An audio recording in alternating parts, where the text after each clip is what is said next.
জাহিদ ভাই, একেবারেই মানে সহজ বিষয়। এই যে মানে আজকে জাকসুতেও ছাত্রদল, অনেকে বলছে যে ছাত্র ভালো করবে না, এই কারণে হয়তো তারা ইয়ে করলো, মানে বর্জন করলো। আরেকটা বিষয়, ঢাকা ভার্সিটিতে তো রেজাল্ট দেখলেন, এটা কি জাতীয় পর্যায়ে গিয়ে বিএনপির জন্য বড় ধরনের চ্যালেঞ্জ তৈরি করছে কিনা?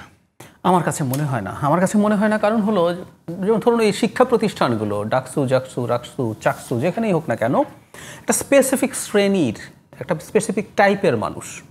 ধরুন ঢাকা ইউনিভার্সিটিতে গ্রামের স্টুডেন্টও আছে, কিন্তু ও গ্রামে ভালো ছাত্র ছিল, ভালো রেজাল্ট করেছে, এখানে চান্স পেয়েছে, পড়তে এসছে। একটা বিশেষ সচেতনতা, বিশেষ ধরনের চিন্তার মানুষ, এটা তার কাছে জনপ্রিয়তাটা এইরকম হলো। এটা দিয়ে আপনি কোনোদিন দেশের আপামর জন্য, আমি একটা উদাহরণ দিই, যেভাবে খেয়াল করবেন, আবার হঠাৎ করে টিসিবি ট্রাক এখন ঢাকা শহরের রাস্তায় নেমেছে। তীব্র গরম, মানে হিউমিডিটির মধ্যে বিভৎস গরম, আপনি যদি বাইরে থাকেন, এর মধ্যে 3-4 ঘন্টা মানুষ লাইনে দাঁড়ায়। কত টাকা বাঁচায় জানেন? আমি পত্রিকায় পেলাম, সে যে পণ্যগুলো পায় সেগুলো দোকান থেকে কিনলে তুলনায় ট্রাক থেকে কিনলে 200 টাকা কম পায়। ওর জন্য 3 ঘন্টা 4 ঘন্টা দাঁড়ায়। এখন ওর কাছে ডাকসু, ও ডাকসু চেনে কিনা, জানে কিনা, বোঝে কিনা, ও আসলে জানে না।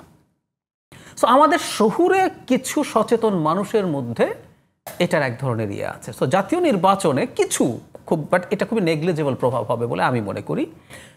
কিন্তু প্রান্তিক এলাকাগুলোতে, বা ঢাকা শহরে প্রান্তিক এলাকা, ধরুন বস্তি এলাকা, গরিব মানুষ, মানে ঢাকা শহর তো সবচেয়ে আরবান সিটি, আমাদের সবচেয়ে আরবানাইজ সিটি, এটা সবচেয়ে বড় সিটি।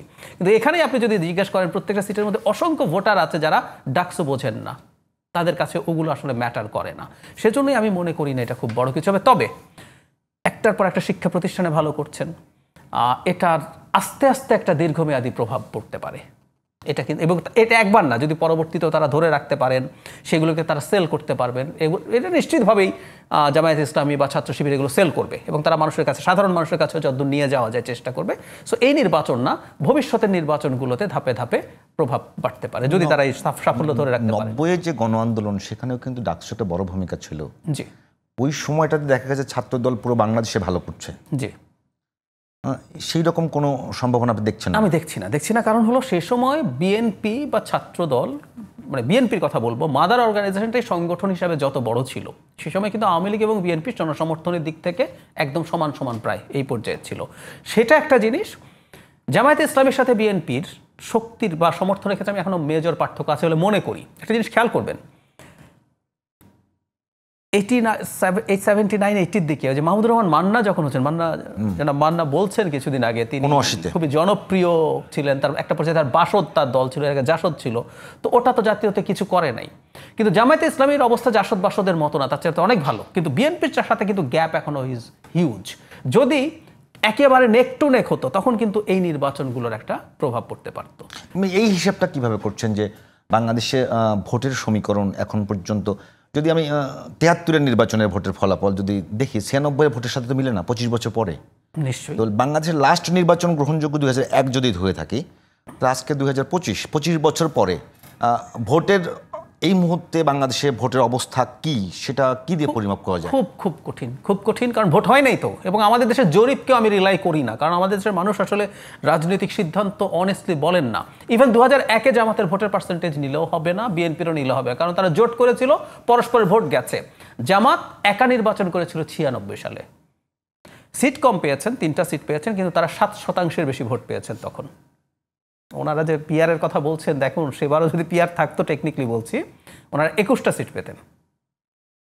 যাই হোক, এরপর আসলে কি দাঁড়ালো, 1 সালেও আপনি জামাতের যে ভোটের পার্সেন্টেজ, ওটা দিয়ে আপনি জামাতে বুঝবেন না, যেখানে মানে জামাতকে সিট ছেড়ে দেওয়া হয়েছে, ওখানে বিএনপির ভোটও তো জামাতের কাছে গেছে। সো আসলে আমরা নিশ্চিতভাবে জানি না, কিন্তু কমন পারসেপশন যেটা, সেটা হচ্ছে আমরা যেহেতু একটু রাজনীতি বুঝতে চাই, রাজনীতি বিশ্লেষণ করতে চাই, আমাদের নিজস্ব এক ধরনের, যে যখন ঘুরছি যাচ্ছি কথা বলছি, এক ধরনের একটা আন্ডারস্ট্যান্ডিং বোঝার চেষ্টা করেছি, এরকম আর কি। আর আমি একটা জিনিস একটু যোগ করতে চাই, যে আমাদের ভোট যথেষ্ট বাড়বে এবার, কিন্তু হয় কি, এটা একটু খোলাখুলি বলি, একটা সিটে ধরুন ওনাদের, আমি ধরে নিচ্ছি যেগুলো তো ওনারা জিতবেন না, কতগুলো তো ওনারা জেতার সম্ভাবনা আছে, কিন্তু যেগুলো তো ভালো না, ওখানে ধরুন একসময় 30,000 ভোট ছিল ধরুন, সেটা এখন ডাবল হয়ে গেল, 60,000 হয়ে গেল, কিন্তু 60,000 ভোট দিয়ে আপনি কিন্তু একটা সিটে জিতবেন না। ফলে আপনি দেখবেন আগামী নির্বাচনে যে আমাদের পপুলার ভোটের পার্সেন্টেজ অনেকে ইনক্রিজ করতে পারে, কিন্তু সিট জেতার ক্ষেত্রে তারা পিছিয়ে আছে। জাতীয় নির্বাচন কি এরকম ভোটের সমীকরণে হয় না, জাতীয় ইস্যুতে হয়? ভোটের সমীকরণ আমি বলছি যে জাতীয় ইস্যুই হোক, কিন্তু যে সিটে জামাতে ইসলামী দ্বিগুণও ভোট পেল ধরুন, কিন্তু সেটাও তো তাকে আচ্ছা, আমরা সিটটা জেতাবে না।